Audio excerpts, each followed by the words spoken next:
Welcome to the Great Detectives of Old Time Radio. From Boise, Idaho, this is your host, Adam Graham. Got a comment? Email me. Box13 at greatdetectives.net. Cast your vote for the show on Podcast Alley, podcastalley.greatdetectives.net. And you can always become a fan of the show on Facebook, facebook.greatdetectives.net. Well, for those of you who have the app or our premium subscription, we got a special treat. It is Alan Ladd playing the lead in Casablanca, the Lux Radio Theater presentation of Casablanca. And that's available if you have the app or a premium site, either one.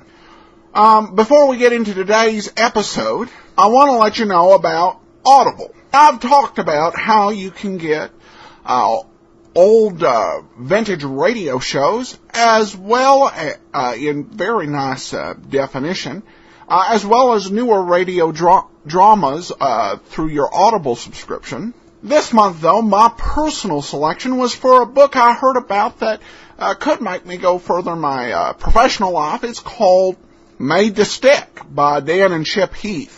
Well, Audible's great for entertainment. It also can be a great source of information. And with Audible, you can listen to books that are going to be important to you. You can stay informed and avoid getting eye strain, too. You can try a 2-week free trial and get a free audiobook. Go to audiblepodcast.com/oldtimeradio. Now we'll get into today's episode of Box 13, Tempest in a Casserole.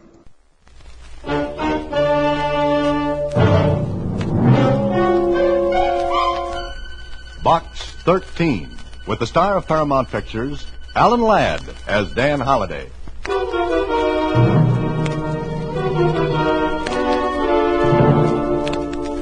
Dear Mr. Box 13, care of newspaper Star Times, I am Nick Nerekios. For 20 years I own a restaurant and there is no trouble, and that is good. Now I got trouble and that is bad. One day I look through paper, I see Box 13, that you go any place, do anything you want adventure. All right, Mr. Box 13, you come to Nick's place, 2129 10th Street. You have no trouble finding it because it is only Nick's place.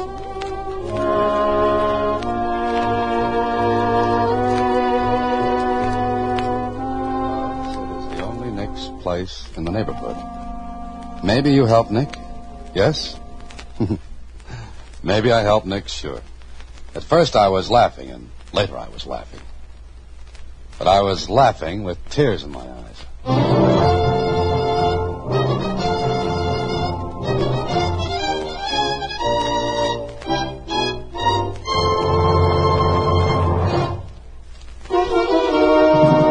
And now back to Box 13 and Dan Holliday's newest adventure, Tempest in a Casserole.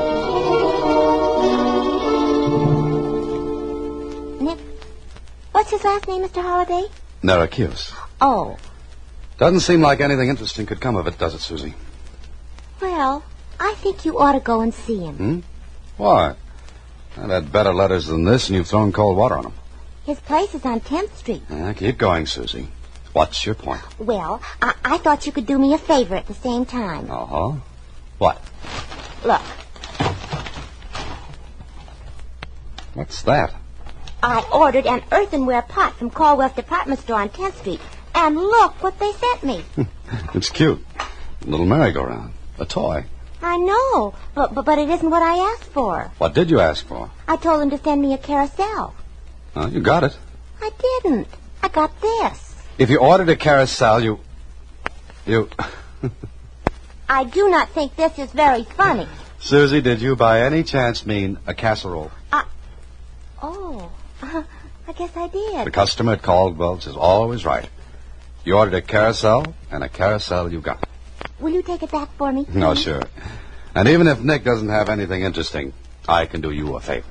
So long, Susie.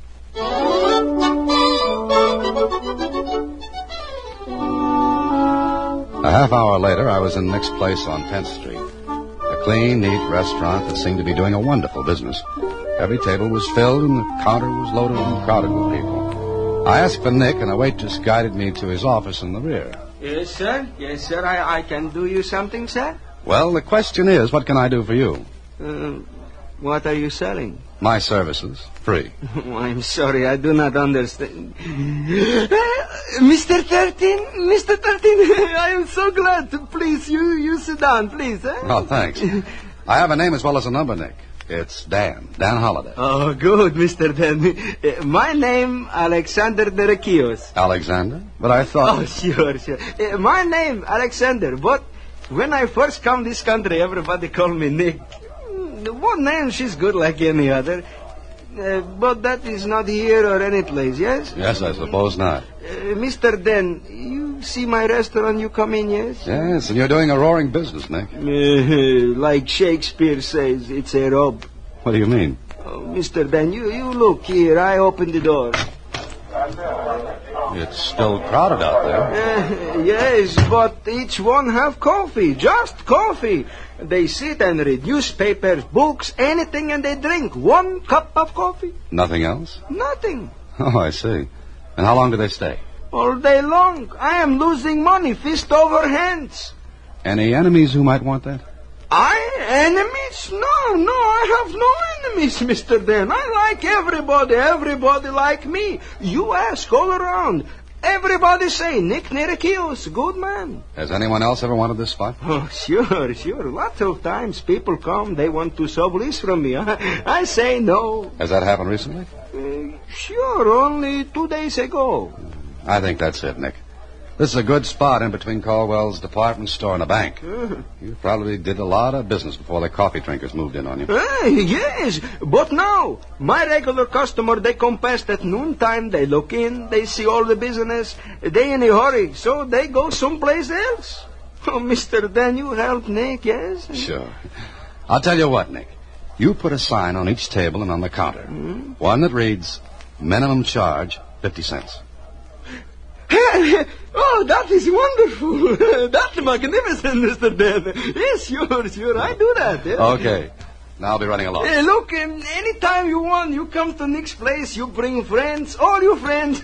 Nick cook personally for you. Anything you want. You do that, yes? It's a deal. Now you tell me something else. What's that, Nick? Why you do this? Why you put that ad in the paper? Well, I write stories, Nick, and sometimes a letter leads me to a good one. You don't take money? No. How you live? By my stories. When I haven't got writer's cramp. Well, I've got to be going, Nick. Meanwhile, don't forget the signs on the tables and the counter.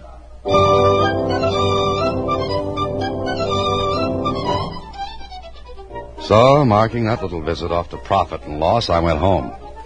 Then the next day at the office. You forgot, didn't you? Huh? Forgot what, Susie? You didn't take my carousel back for a casserole. Oh, I'm sorry, Susie. I put it in the back of my car and forgot all about it. I'll do it for you, though. When, Mr. Holliday? Maybe today. All right.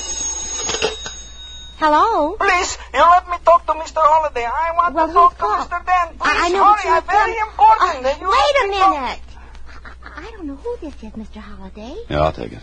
Hello? Mr. Dan Holliday, I want to talk to Mr. Dan Holliday, the writer. Well, this is Dan. Oh, Nick? Yes, Nick. Oh, Mr. Dan, I am in trouble once more again. What's the matter? My idea, didn't it work? Oh, sure, fine. Work fine. Then what's the matter? My credit, it is ruined. Your credit? Go slowly, Nick, and tell me all about it. For years I buy on credit, same as big business. All the time I pay my bills sharp on the dash. Now, all of a sudden, no credit. Sounds like someone fixed that for you. What do I do now? No wholesaler send Nick food he need for business. And I cannot open my restaurant. I am ruined. Now, calm down a minute and listen to me. I listen. Did you make the money last month? Always I make money. Well, have you got a bank account? 4 of them. All right, then. Have one of your banks call the wholesalers with whom you do business. Just reestablish your credit. That's all. That is all I do, Mr. Dan? That's all. Oh, what a wonderful man. Mr. Dan? Yes? You are not writer. No? No, you are genius. Goodbye. Susie, I am now a genius. Good, but is there a story in it? Oh, you slave driver. What a wonderful guy. Who, Nick? Why didn't you go down there then? But you heard me handle it over the phone. My casserole, Mr. Holliday. Oh, all right. Later. And I'm glad we had that thing put in. It keeps me awake. I'll get it, Susie. Okay. Hello. Mr. Ben? Yeah, Nick? You again? Hey, Mr. Ben, the whole world is terrible. Now what's the matter? Nothing like has happened since Adam and Eve. The world is upside down, topsy-topsy. Hold it a minute, Nick. You better start over again. Oh, I will take back the drinkers of coffee. I will pay them to come back, but this is too much. Please, please, you come to me. Help me, Mr. Ben. You... All right, Nick, all right. I'll be there in a half hour.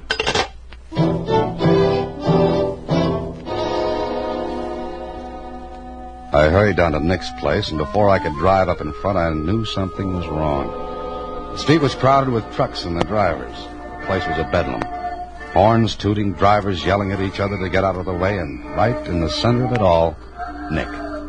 His hair was standing on end, his face was as white as a sheet, and his arms were flying around like a lunatic windmill. I parked in an alley a half a block away and walked toward Nick. No, these are not mine. I did not order 10 radios and jig boxes. Now, look, you're Nick Nera. Are you Nick? I am Nick. I wish I was not Nick. Hey, Nick, what's this all about? Oh, Mr. Ben, my friend. Look what has happened to Nick. Hey, mister, you know this guy, this Nick? Yes, I do. What is all this, driver? Yeah, just look at this bill here. It says deliver 10 radios and 3 jukeboxes to Nick's place. Now the guy says he don't order them. No, I don't, Mr. Ben. Hey, pull that after years out of the way. I gotta get in there. Keep your ears in, wise guy. I'm hit for it. Oh, Mr. Ben, my restaurant is filled with things I do not order. Look, all up the street, down the street, trucks. Yeah, I see him, Nick. 2 pianos, 5 refrigerators, 19 beds. My customers are all gone. They are scared of the elephant. Elephant? Oh, what do you mean? Somebody send Nick an elephant. Oh, Mr. Ben, please, about an elephant is nothing funny. Okay, Nick. You go back into your restaurant. I'll take care of this for you. Oh, you do this, Mr. Ben. Nick is grateful. Yeah, sure. What would I do with an elephant? Well, I did what I could. I convinced the truck drivers with the help of 5 cops that a mistake had been made.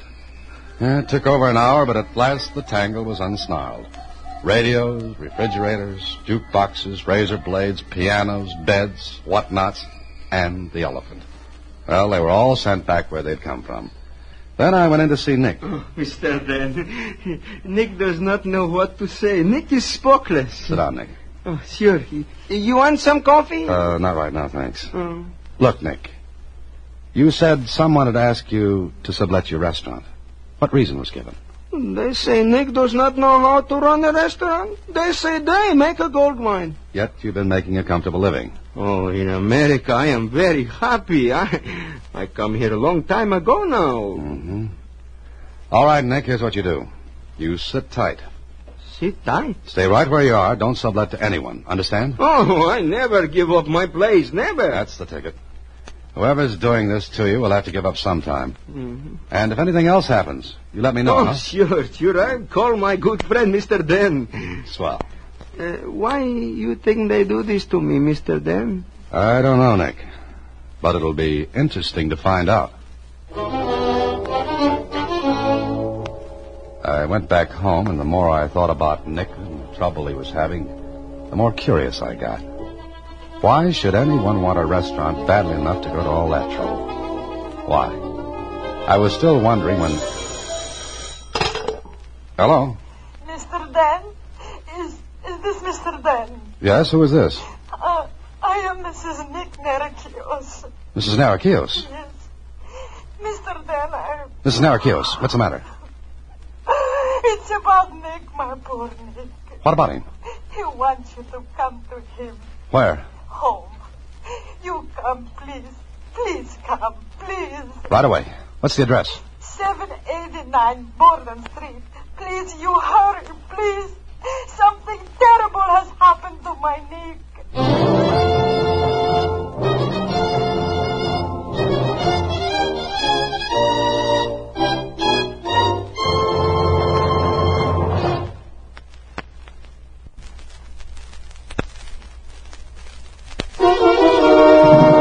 And now now, back to Tempest in a Casserole, another Box 13 adventure with Alan Ladd as Dan Holliday. I hurried to Nick's home. Whatever had happened to him was enough to make his wife almost hysterical. She met me at the door, her face stained with tears. She led me through the clean little flat and... Nick, here is Mr. Dan. Oh, my friend. Nick, what happened? Who did this to you? Look what I do to my Nick. His poor eyes, his nose, my Nick. Gina, you go out of room for a minute. Yes, I want to talk to Mr. Dan. Make some coffee, eh? All right, Nick, all right. I make you some coffee. Nick, how did this happen? Tonight I leave my restaurant. Always I take the shortcut through the alley back of my place. I walk for a little bit and somebody hit me. Did you see who it was? No, Did you go to the police? No. I come home. I tell my wife to call you, Mr. Dan. But you should have gone to the police. Oh, but I am scared, Mr. Dan. I read in paper that men who do this will also maybe hurt my wife. I do not want that, Mr. Dan. I do not want that. Nick, I want you to sublet your place. Oh, no, I do not do that. I will send my wife away where she will be safe, but no. Nick, stay here, like you say, sit tight. I not give up. You want me to help you, don't you? Oh, sure. And listen to me and do as I say. Sublet your restaurant. Sublet it and we'll see what happens.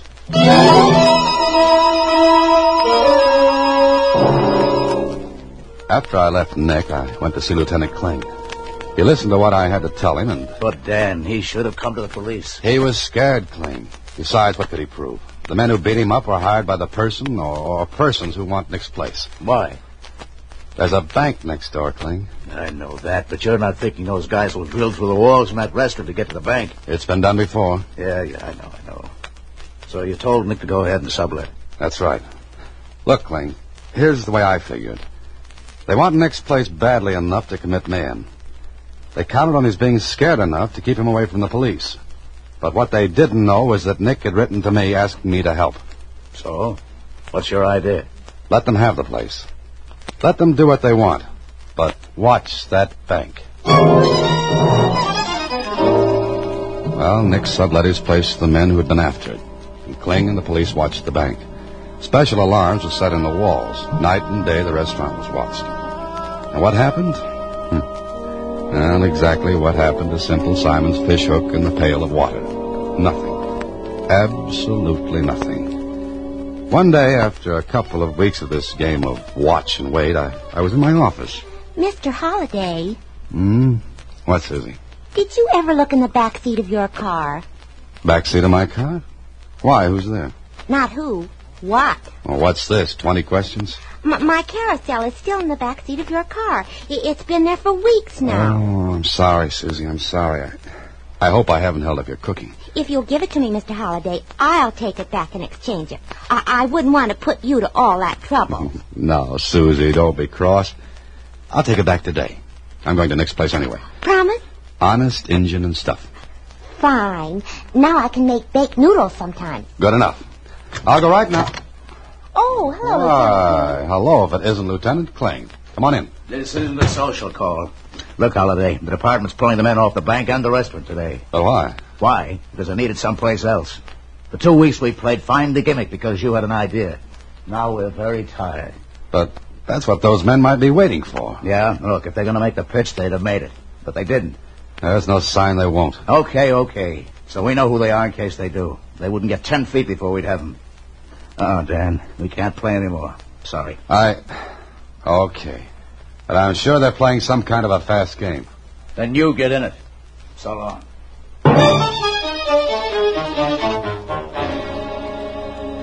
Maybe Kling was right. But then again, maybe I was right. I hadn't been in the restaurant since the last time with Nick. I wanted to keep out of the way in case I'd been spotted then. So I thought I'd drop in before going to the department store. A waiter came up to me. Yeah? What'll it be, mister? Where's your menu? We ain't got any. No menus? Our customers can't read. It's a funny way to run a restaurant. Okay, it's funny, so laugh. Well, what have you got to eat? Hamburgers. And? Onions. Nothing else? Our customers ain't that hungry. Okay, bring me a hamburger. No onions. And a cup of coffee. Take a while if you don't want to wait and leave. This was a great restaurant. Not like when Nick had it. I was the only customer, and from the waiter's attitude, the lack of business was understandable. What was going on? As I sat there, I heard a sound that puzzled me. I couldn't figure it. As best as I could judge, it was coming from the kitchen right in back of me. I just couldn't place that sound, although I knew I'd heard it before, someplace. Then the waiter came back, after a 15-minute wait. Here you are, mister. How about the coffee? Be up in a minute. Oh, just a second. You put onions on this. No extra charge. But I don't want onions. This is loaded with them. Okay, don't eat it then. So I sat there and looked at the hamburger. It was fried hard, and the bread was well on its way to being toast by reason of age. And the waiter? Well, if he had ever waited tables before, I'd eat the hamburger, which I didn't. I never did get the coffee, but waiting for it gave me the chance to look around and think. That sound puzzled me, but I couldn't figure it any more than I could get the reason for the whole setup. But one thing was obvious.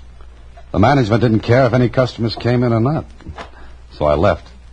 I went next door to Caldwell's department store to exchange Susie's Carousel for a Casserole. And at the counter... Yes, sir. May I help you? Yes, please. I want this exchange. Do you have your slip, sir? It's with the Carousel. You see, I'd like to get one of these casseroles in exchange. For yourself, sir? Does that make any difference? Well, I thought you might have a color preference. We have them in earth brown, red, and green. Green. Green? Oh, yes, sir. I'm sorry. We're out of the green one. Well, it really doesn't make any difference. Well, how about the red? That'll be fine. Do you like to cook? Not particularly. Oh, many men do. Well, this is not for me. It's, I see. Let's see now. These are $1.95, and the exchange on the Carousel is, let's see now. You owe me $1.87. Here you are. Out of 5, thank you, and I'll have your change in just a moment. Hey, that sound. I beg your pardon? That sound. Now I know. No what, sir? The compressed air tube for sending slips and money to the cashier. Oh, lady, I love you. Really, sir? This is neither the time nor the place. Where's the manager? You have a complaint? No, a hunch, and I'm going to play it. Where's the manager? Well, the second floor. Office is in the rear of the building. Thank you. Your change, sir, and your casserole. Don't worry, I'll be back. It was a hunch, all right. But I thought it was a good one. I called Kling, told him to get to the Caldwells right away, and to bring a certain something with him. And later in the manager's office. But I don't understand, Mr. Holliday. That makes two of us, Mr. Bardo. Holliday, what gives? Mr. Bardo, has your store shown a loss for, say, the last 2 weeks? Loss? Are you a stockholder? No, but has it? Well, then I hardly think... Dan, get to the point.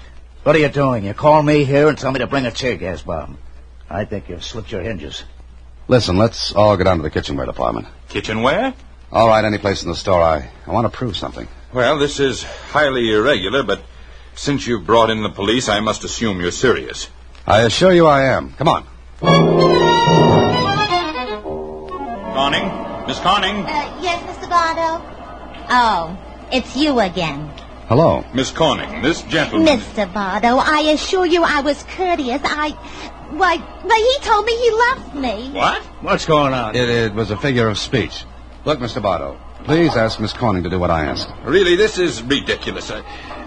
However, Miss Corning... Yes, Mr. Bardo? Make out a sales slip for... this frying pan. Here. Yes, sir. Now, here's a $10 bill. Send it along through the compressed air tube. Shall I wrap the pan? No, I don't think I'll want it. Just the slip, the money, and the change tube. Go ahead, Miss Corning. Yes, sir. And what about the tear gas bomb, Dan? Tear gas? Miss Corning. What about it, Dan? Now, we'll see. All right, Miss Corning, send the slip and the $10 bill through the change tube. No, wait. What now? Mr. Bardo, call the cashier and tell her to expect this carrier. If it weren't that the police, give me the house phone, Miss Corning. Thank you. Extension 490. Hello, Miss Roebling. This is Mr. Bardo. In just a moment, a carrier containing a sales slip for a frying pan and a $10 bill will come to you and... Mr. Holliday, why am I telling her this? Just tell her to do the usual with it. Oh, very well. Miss Roebling, handle the carrier as usual. Yes, thank you. All right, now what? Send the carrier, Miss Corning. Dan, will you tell me why I'm here? I'm on a perfectly good homicide case, and you dragged me here to go through an idiotic... I think you'll see. How long will this take, Mr. Barton? Oh, a few seconds. The store isn't crowded. Business isn't good today, not at all. Yeah, that goes for me, too. There's a carrier. Open it, Miss Corning. Yes, sir. Oh, the change is here, and your receipt for the fine pen. You sure? Of course, look at it. Dan, you just bought yourself a frying pan. Now you should go home and bang your head with it. Or let me. I don't get it. I thought I... Oh, excuse me, that's my extension. You thought you what, Dan? Hello? I thought I had a hunch about that. Now, you've taken up a great deal of our time, Mr. Botto, the cashier phoned. She said she didn't get the carrier. But that's impossible. There's the slip and the change. I knew I had a hunch. Kling, let me have that tear gas bomb. No, I give up. Here. Mr. Holliday, what are you going to do? Give me one of those carriers, Miss Corning. Thanks. Now, we'll put the bomb in the carrier. So. And gimmick it so that when the carrier's opened, the tear gas bomb will do its stuff. Okay. Send it along, Miss Corning. Holliday, you crazy? The cashier opens that, she'll get... She won't get it. Go ahead, Miss Corning. Send it on. Mr. Botto, should I? Yes, send it. I'll warn the cashier by phone not to open it. Mark it with your checking pencil. Good. Come on, Kling, I'll buy you a hamburger. Next door. I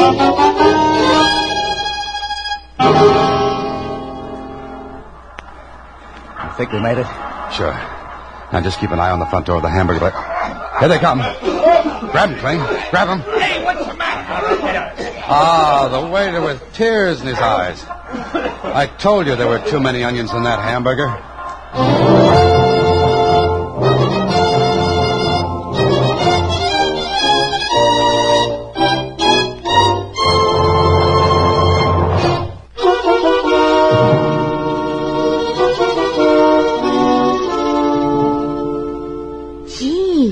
And those crooks were taking money like that? That's right, Susie. They had tapped into the compressed air tubes which ran through the walls of the department store in Nick's place. Were helping themselves to some nice, easy cash. They must have made a fortune. No, not a fortune, but enough.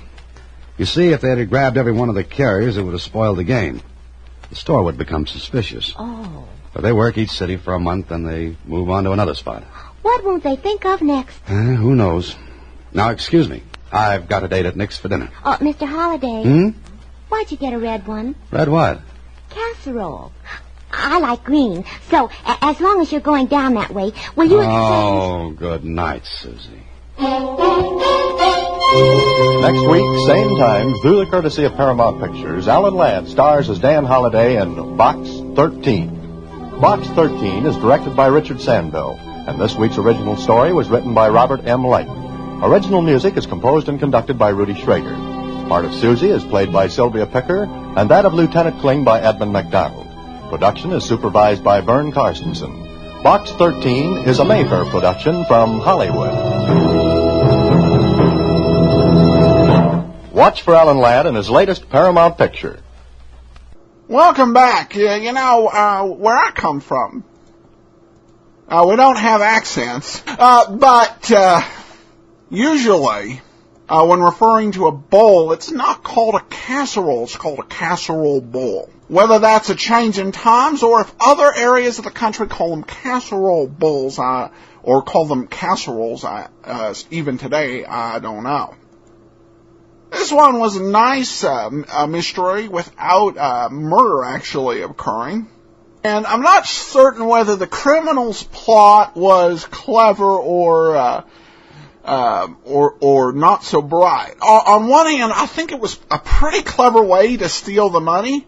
On the other hand, taking a $10 bill out of every 3 or 4 purchases, I'm not sure it would add up to enough to be worth it. They might make more money actually being courteous and running the restaurant. Comment on Facebook from Cash, who writes, Adam, I love your show. 2 things. I would like to hear Philip Marlowe. I love Chandler.